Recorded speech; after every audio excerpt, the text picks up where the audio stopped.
have some things I really have to get done today, so I'm just going right to the store. I went to Sephora and got a almost depleted Boost Hogwarts tuition fee. He only for so I got time to put it all day. Gerald Gallego is born in Sacramento, California on July 17, 1946, making cis of Cancer. You already knew. Oh wait, July 17th was my nephew's birthday. My nephew just gonna be a casualty of what nature.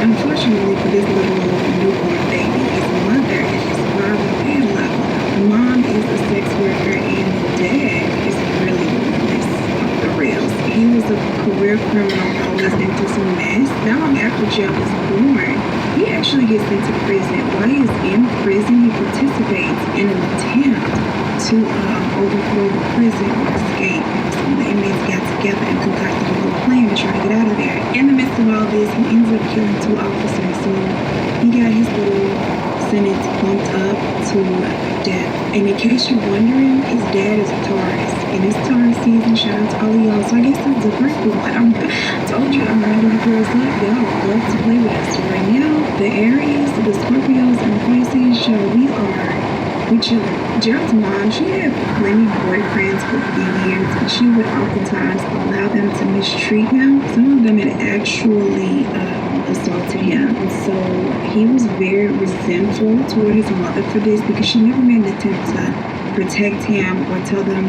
it's not cool for them to treat her child this way. No, sis just seemingly did not care. It's not really seemingly, she didn't care, actually. She did not take care of her child at all. He was very neglected. He often went to school hungry, dirty, and just unkept. But he was reportedly still a very sweet child. One of those kids that like affection, like to be hugged, like attention. He was one of those. Obviously, he was looking for the love that he did not receive within his household, which is really sad, honestly.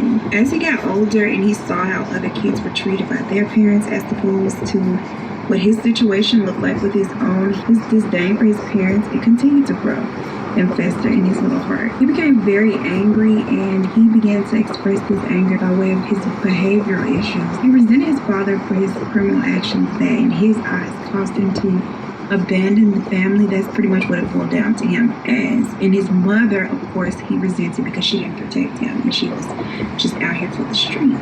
And it wasn't just him. All of their kids pretty much shared the same sentiment about them and the same disdain for both of them. And by the time they were teens, they were all acting out in and out of the juvenile system for multiple offenses, burglary, violent offenses, illegal substances. Like, bro, they was into all of the things. Anything you can get arrested for, it sounds like they were out here doing as teens. One thing that never left Gerald was his desperation for love, affection, and attention. You ever heard the saying, thugs need love? That's him. Gerald was in and out of relationships. He actually was in and out of marriages, honey. He was getting the women to marry him, but he could not convince them to stay. None of his relationships lasted long. But one thing about these kind of folks that we know, they gonna find love. The void in his little heart from his mommy and daddy issues, it continued to build up inside of him and go unfilled. That is until he meets Charlene Williams, and he is completely enamored by her. Like, he looks at Miss Mamas, and he is like, you know what? She's special. Something is different about her for sure. And honey, he was right. Charlene Adele Williams, she was born on October 10th of 1956, and she was born not too far from Sacramento. I'm not sure what the city was, but it was somewhere around there. And that little October 10th birthday makes my girl a Libra. Shout out to the Libras. Honestly, Libras are one of my favorite signs too, so I almost hate to just throw y'all in the mix, but y'all be down there bragging too. So it's like, girl, I can't feel too bad for you. It's not personal, but it kind of is. Moving right along. She had a very different childhood and upbringing than Gerald. She had 2 loving parents. Her dad was the VP of a supermarket chain, a very popular supermarket chain.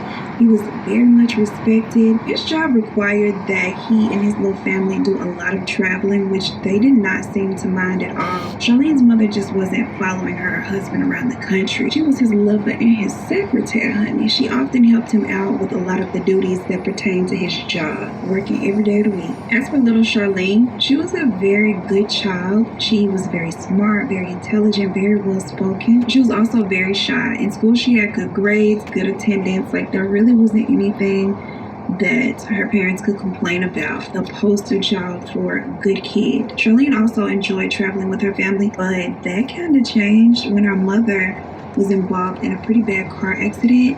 And this accident left her hurt pretty badly. She was no longer able to travel or help her husband with his job. She was just pretty much forced to stay at home. Charlene was then given the task of kind of stepping into her mother's place and picking up where she left off as far as helping her dad with his business. She really liked this, because going with her dad to his business meetings and his trips, all of his colleagues were really impressed with her. They would compliment Miss Mamas and tell her she was so smart, so well spoken for a child, really, gassing her. And she enjoyed every bit of it. She was here for it. But the sweet little innocent Charlene does not last long, because by the time sis got to high school, she had done a complete 180. She was no longer that sweet, shy child. Instead, she was very promiscuous. She had started to experiment with alcohol and different drugs. She just really went off the rails. To add insult to injury, she meets this older, wealthy man, and she believes that she's now falling in love with him. You know how it is, girl?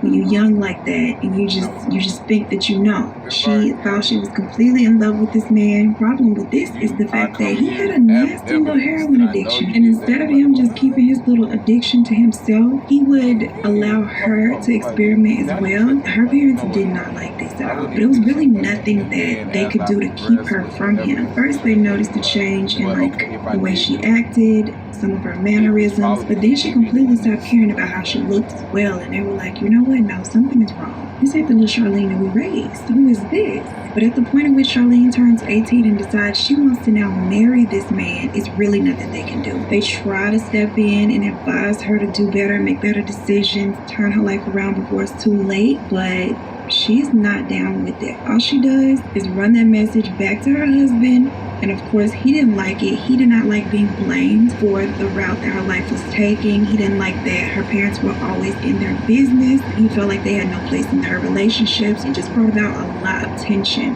between her and her parents, because this was trying to choose love over all of the things, with teeth included. The good thing, though, is that her parents did not give up. They were very much determined not to lose their daughter 100%, so they did not back down. They were always on top of her and him. He eventually gets tired of it. He's like, you know what? It's just too much. I didn't marry you and your parents, and if you can't get a handle on this, I'm out. And he leaves. The two get a divorce. And one thing Miss Mamas could do was secure her man. Yeah, she would have rathered her husband stuck around, but Charlene very quickly secured her husband number 2. He was a soldier who she described as being a mama's boy. And this she did not like about him. I guess sis didn't realize this before they got married. I don't know. But whatever the case, she hated the fact that he was so close to his mom and so dependent upon her. Him being a mama's boy was not the only thing she didn't like about him. She grew bored with him rather quickly. She felt like, you know what, maybe this was a mistake. Maybe I didn't realize how boring he actually was. And so the marriage was over about as quick as it had begun. Charlene was single again, back on the prowl child. She thought it was perfect, but she didn't know how. Now from there, I guess Miss Mama said, I'm not having any luck with my own husbands. Let me try somebody else's. She begins having an affair with an older married man, and the salaciousness of him, having a whole wife and being married and them having an affair, it really kept her attention for a while, and she really, really thought that she loved this man, like she was falling for him, and she did not want to get up. However, that short attention span of hers caused her to eventually grow bored with him and their relationship, but she's not ready to give up the relationship when this happens. She simply feels like they should do some things to spice it up. She suggests to him that they invite a third person into their bedroom, and guess who the third person is?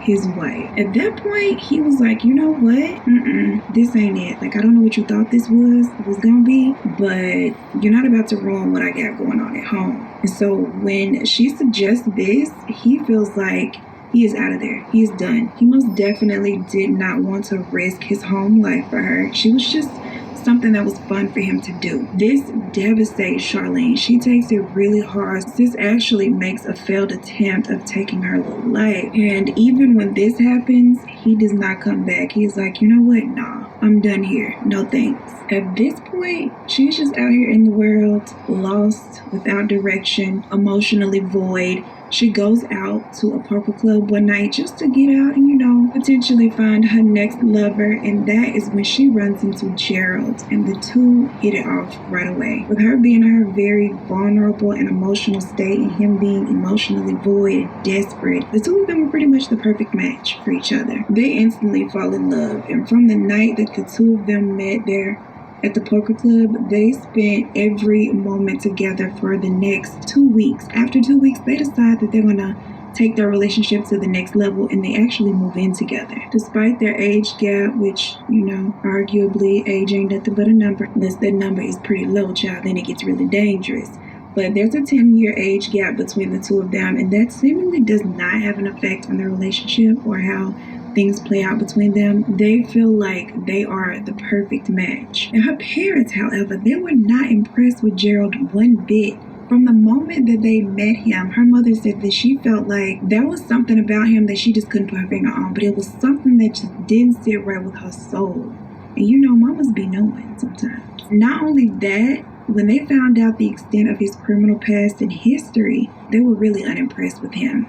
And then it just was really the cherry on the top when they found out what his dad was in jail for, child. They said the sins of your father are too much. They try to warn their daughter yet again that her choice of man was not all that good, that he was not the right one, but she is not trying to hear any of that. She is in love, and there is nothing that they can tell her to make her feel any differently about Gerald. They're in the honeymoon phase where they just can't keep their hands off of each other in a good way, and then that kind of turns into a bad way when Gerald starts to exhibit some very controlling and violent tendencies toward her. He does not want her hanging out with anybody.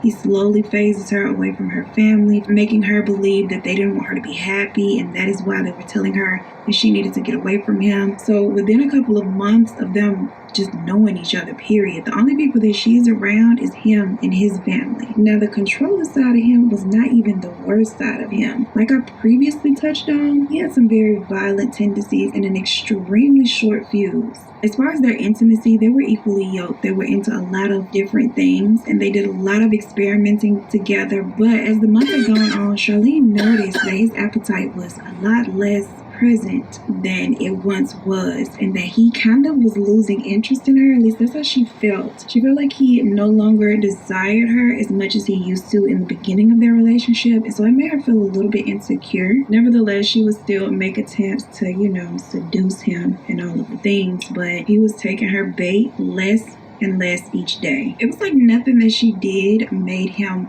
desire her anymore, and she didn't like that. But when he comes home one day and tells her that he's interested in having a third party in the bed, she is like, okay, that's right up my alley. I'm into that. And she's feeling like, okay, maybe this will be something that will bring him back in. So she agrees to it. She's like, yes, bring him home. Then he returns home with a very young girl. Now, everything I read said she was a teenage girl, so I'm not sure if she was 18, 19, 16, I don't know. But he returns home with a teenage girl. They initiate this little three-way love affair.